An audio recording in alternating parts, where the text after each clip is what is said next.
In this module, we shall take a look into what malwares are. A very commonly used term in today's scenario. Malware can be seen as a program which affects a computer system or any programmable device for that matter in a way that could compromise its security or force it to perform operations it is not originally intended for.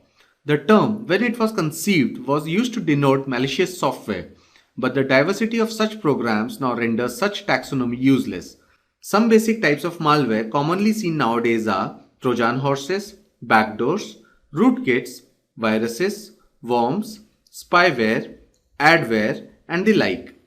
Here, we shall take a look into the concept of Trojan horses. They are a specific class of malware which are used for intrusions into secure systems and networks. It is secretly installed when an infected executable runs on a computer. The purpose of such programs is to allow unscrupulous entry to a system. They do not replicate on their own and do not cause any direct damage, but the losses encountered are immense. Due to increasing focus on hardening operating platforms, attackers tend to attack via browser controls rather than sending infected files into the system. This method is less intrusive, thereby decreasing the risk of being detected, and gives modern Trojans a degree of independence. Shown here is an example of how a Trojan horse tries to intrude in a system. The example illustrates how a Trojan file tries to masquerade as a genuine authority with a valid certificate in order to fool the user into installing or allowing access to its system. ActiveX controls on websites are a common case of Trojan infections. ActiveX allows automatic installation of software from websites. The user probably does not know what they are running, and due to lack of sandboxing and misleading descriptions, not much information is given to the user. Such controls use digital signatures with impersonated signing. Now it is important for us to understand the purpose of using a Trojan horse. The major aim of employing a Trojan is to allow remote access to a system.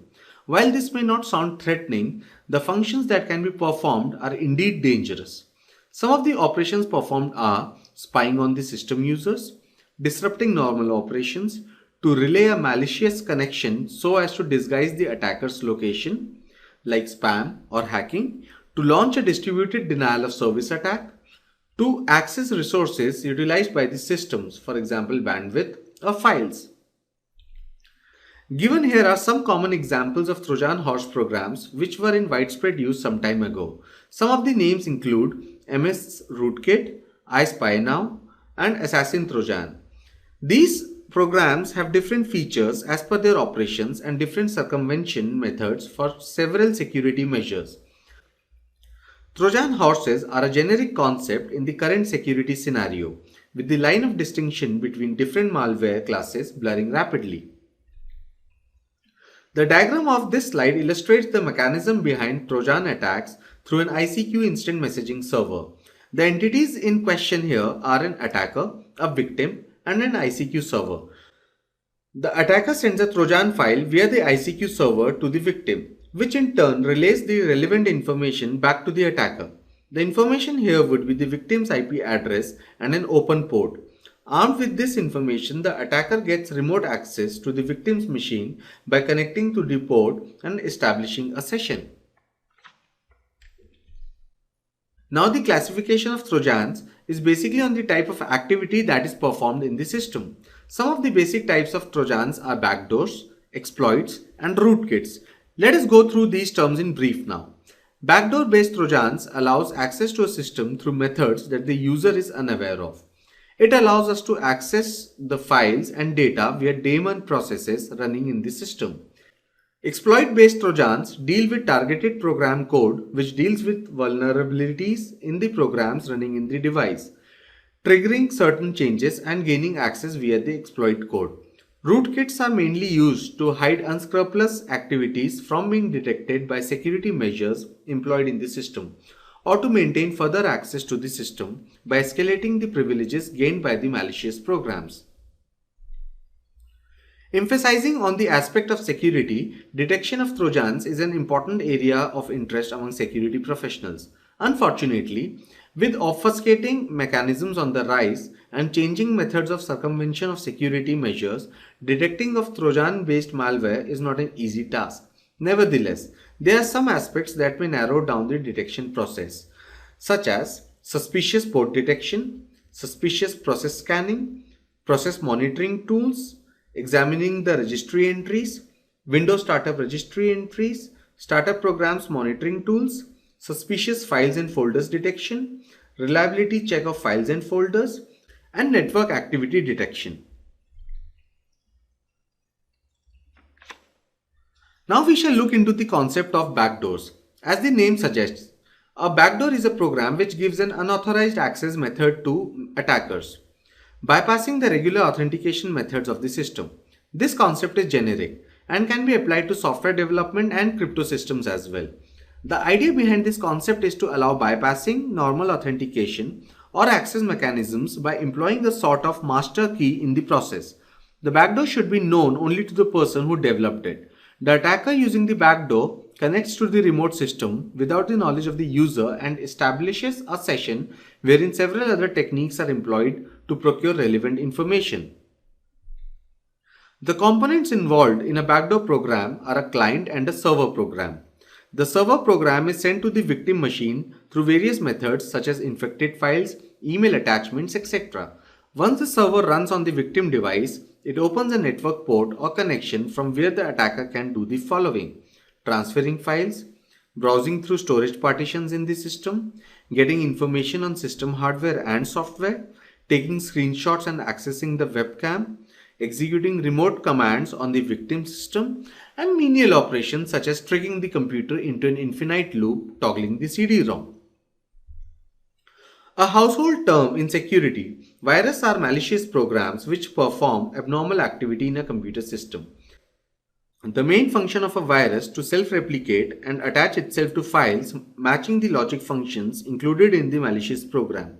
Rather similar to a biological virus, it operates by attaching itself to files and spreading the infection via logical patterns as written by the malware developer.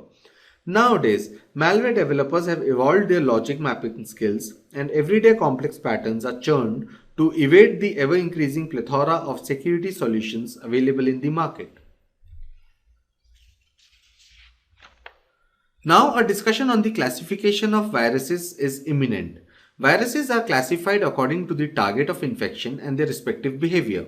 Some of the common groups are boot sector viruses, program viruses, multipartite viruses, stealth viruses, polymorphic viruses, and macroviruses. Boot sector viruses infect the boot or MBR of diskettes and hard drives through the sharing of infected disks and pirated software applications. Once your hard drive is infected, all diskettes that you use in your computer will be infected. Program viruses become active when the program files, usually with extensions like .bin, .com, .exe, .ovl, and .drv, carrying the virus is opened. It then makes copies of itself and will infect other programs on the computer. Multipartite viruses are hybrids of boot sector and program viruses. It infects program files, and when the infected program is active, it will affect the boot record. Stealth viruses disguise themselves to prevent from being detected by antivirus software. It alters its file size or conceals itself in memory. A polymorphic virus acts like a chameleon, changing its virus signature, that is binary pattern, every time it multiples and infects a new file. A new type of virus, such as macrovirus, programmed as a macro embedded in a document, usually found in Microsoft Word and Excel. Once it gets into a computer, every document you produce will become infected. It is relatively new and may slip by your antivirus software if you don't have the most recent version installed. The diagram shown here gives the gist of how a general purpose virus works. For the sake of clarity, I'll explain the process in several steps. The first step is the dropping of the virus on the user system via email attachments. The next step is the triggering of the execution code, which happens when the user runs or opens the malicious file. The virus starts to attach itself to files in different locations in the computer. The next step is the spreading of the infection to other computers. The final step would be the execution of the payload, which defines what the virus intended to do in the first place. Now we shall look into another infamous class of malware known as worms. Similar to a virus, worms are self-replicating malicious programs that propagate through the internet by breaking into machines and spreading itself over to all machines present in the network. The purpose of a worm is to crash network services and affect devices that work on network level. It does not rely on user intervention and spreads automatically. It also does not rely on being transmitted physically and spreads over a network with certain replication patterns. This figure illustrates how a worm actually spreads through a network. In this particular example, the worm attaches itself to files present in the shared folder and sends print commands to the network printer to consume network resources. This slide lists the basic components of a worm, such as reconnaissance, specific attacks, a command interface, communication mechanisms, intelligence capabilities, and some idle capabilities or non-attack capabilities. Apart from virus and worms, spyware has come to the fore in the current security scenario. Due to its widespread use to steal information, spyware is deceptive software which promises users a feature or utility in return for secretly tracking your web surfing habits for advertising purposes. Spyware can get in a computer as a software virus or as the result of installing a new program. As seen in attack scenarios now, the focus has shifted from standalone software programs to browser plugins, which could fetch the browser history, cookies, and saved credentials and send it back to the attacker over the internet. Now it is important to recognize the symptoms involved in a spyware attack in order to mitigate it as quickly as possible. Some of the noticeable symptoms for a spyware program installed in a system are extra system tray icon present, which can give an indication of background processes running, which could be a potential spyware, browser home pages being redirected to suspicious websites, unwanted pop-up during system operations, slow and deprecated computer performance. This example demonstrates the various concepts of a spyware program. The components shown here are a keylogger program, webcam logger, screen logger, clipboard logger, and a SSL logger. The keylogger is responsible for capturing and sending the keystrokes typed. The webcam logger is capable of taking snaps from a webcam over a remote connection, whereas a screen logger takes screenshots of the currently active screen. A clipboard logger gives information about the currently held contents of the clipboard, while SSL logger captures SSL encrypted traffic from the victim computer. Now it is important to understand the various countermeasures which would be required to reduce the impact of malware-based threats, and these are listed as such. Endpoint security using host-based antivirus and firewall, real-time monitoring of the network, proper configuration of application level firewalls, passive monitoring of the network, auditing of network level services, instigating proper security policies to restrict outside device interference in the network. Well, that is all for this module on malware. Following will be a demonstration to illustrate this concept.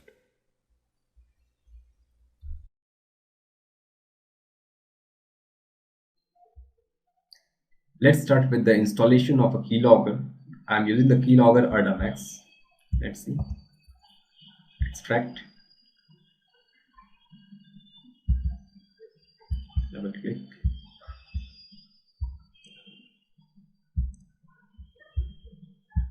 Extract the file. Now you have to put the password.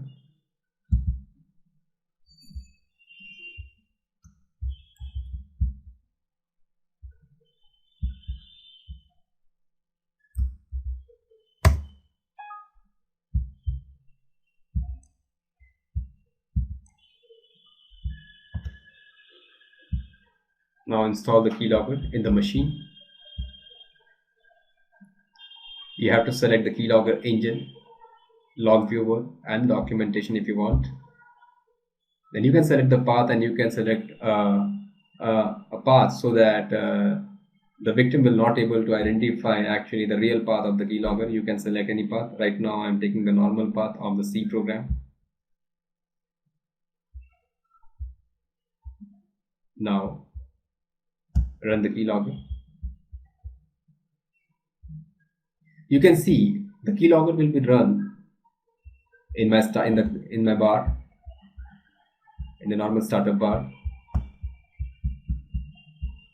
To view it, just right click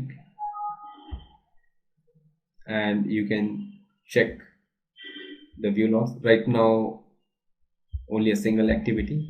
Now thing is that we have to register it, because if we will not register it, then it will not give us the complete logs details.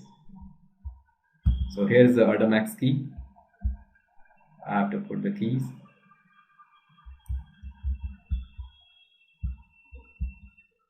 So right click here and enter the registration key. And you have to put the name.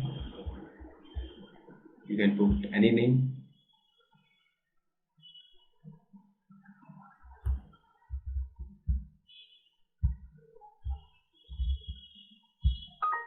You can see the registration code is accepted. Thank you for the registration, means your keylogger is ready to use. So this is the installation of the keylogger. After being installation of a keylogger in a machine, you want to see the logs and the keystrokes which the victim has been stroked in your computer. So let's check how to check the keylogs and how the log activity will be monitored by the keylogger. Let's check.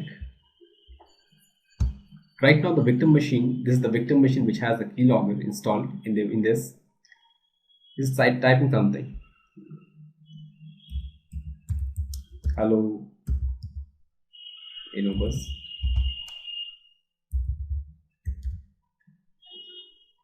Okay, and then cancel it.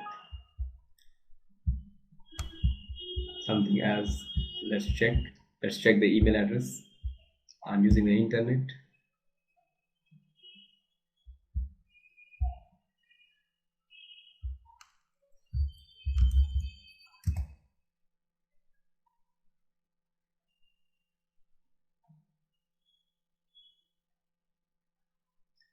Because keylogger will also monitor the internet activity, whatever the browser you are accessing, even the email address and the password, it can monitor everything.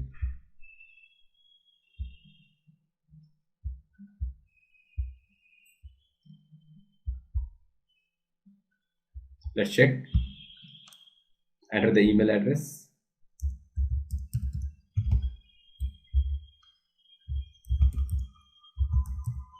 And put the password.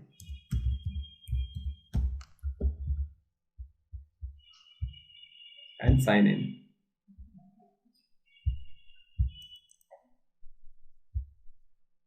You can see the activities of the internet. You can also open some other website.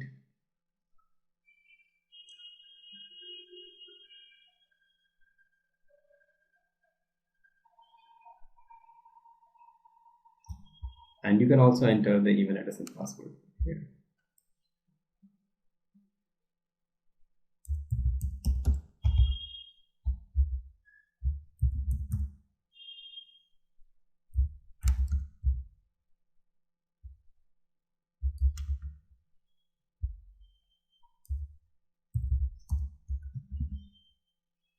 And put the enter.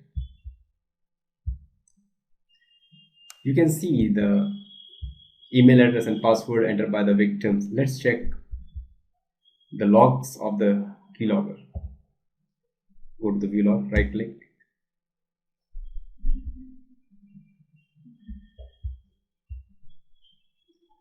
Let's check the log activity. If you click here to the IE Explorer, as you click it, you can see the logs. See, I have put the email address inobuzz@gmail.com and the password is ino123. Even when I'm using this Gmail, I'm using the email address inobuzz@gmail.com and the password inobuzz123. So you can see the log activity, okay, which is the keylogger capture when the victim is typing in the machine. Even you can see in the notepad I have writing hello Inobuzz. Even I have not saved it. still the keylogger will capture the keystroke. Okay, here's the tab. You can find the web logs, you can find the keystroke logs. Okay, you can view the things, which type of log you want to display. If you want to check only the web log, then you click here. You can filter the web logs. If you want to see the keystrokes, you can see it from here. Okay, so this is the demonstration of the keylogger. Keylogger is one of the dangerous things to get the email address. If you want to hack somebody's email address, then you have to install the keylogger in your machine. Once you are able to install it, then you can find out the keystroke, whatever the email address and whatever the information they are typing in the browser. You can find out everything. You can also use this keylogger in a hidden mode. Right click it and put the hidden mode. As you click it, let's check. Control Alt Shift and H. Okay, this is the keystroke. If you use these key, then you can find it. Right now I'm using the keylogger in a hidden mode. Now nobody will be identified that actually this keylogger is running my machine. Right now it is in the hidden mode. If you want to access it, you have to press the key again, and you can see, you can find out the keylogger. Now you can see it. Okay, this is the demonstration of the keylogger.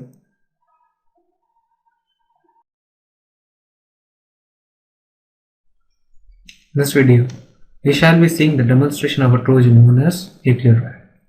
So first of all, we have to click on the client folder. Go to the client, double click it, and here you can see the client panel. Now what you have to do is you have to create the server over here. So click on server.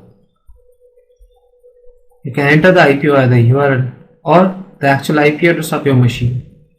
In here, if you are creating a reverse Trojan, you have to enter the IP address of the machine which will be receiving the connection, which you can find using this command.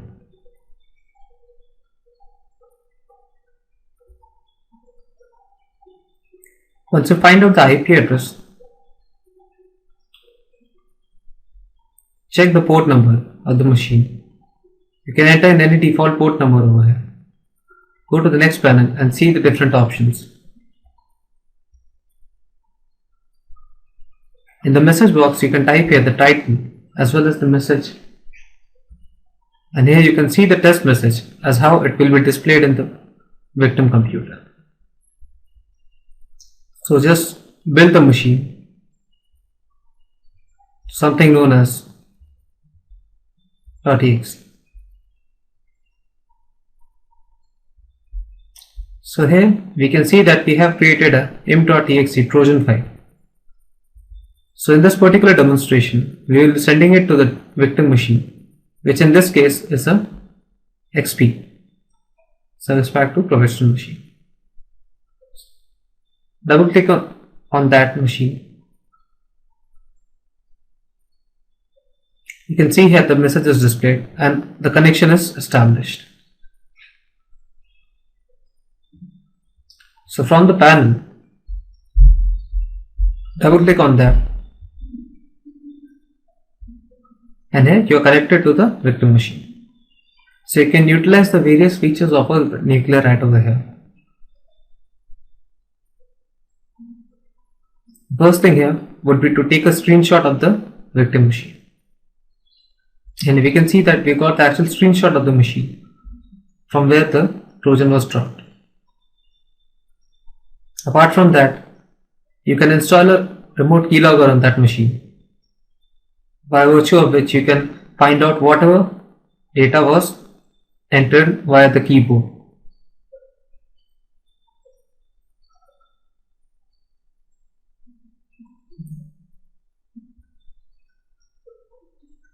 Now let's suppose if the user typed in this particular string in a notepad file.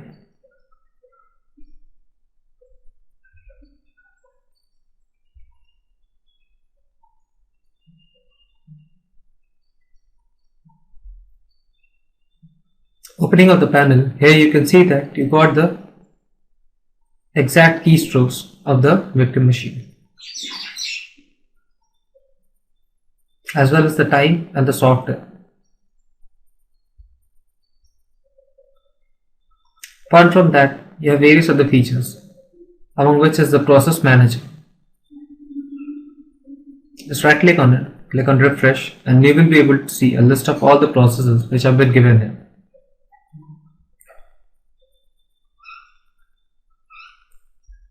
So in this, I will kill this particular notepad.exe process, which will close down the notepad folder or the notepad file which is being created over there.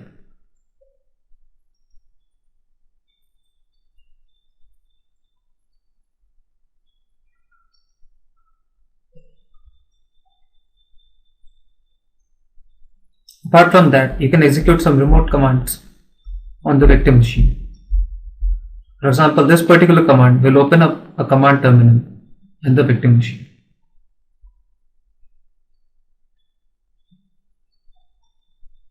You can also access the remote shell from this particular panel.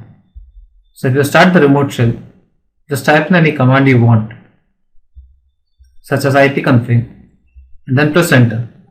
So it will execute this command on the remote system and it will show you the result on this remote shell.